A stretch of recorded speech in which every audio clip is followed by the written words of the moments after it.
Well, Mr. Manaloto, ano masasabi niyo? Okay naman, no? Maganda. Kaya lang parang hindi realistic. What do you mean? Ano kasi, parang sobrang yaman namin doon, wala naman kaming mga ganun, mga building.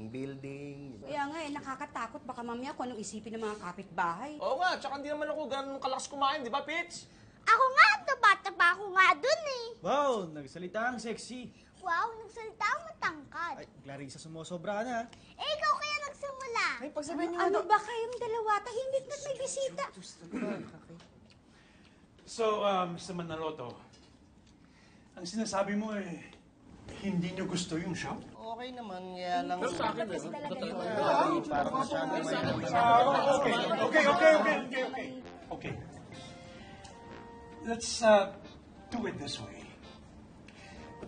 Kung ganito ang gawin natin, gusto niyo ba kung gumawa tayo ng show na tungkol sa tunay na kwento ng buhay ninyo?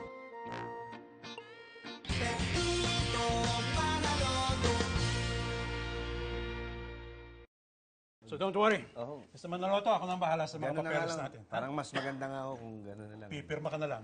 Sige. I'm so sorry I'm late. Sobra kasi yung traffic. So, what?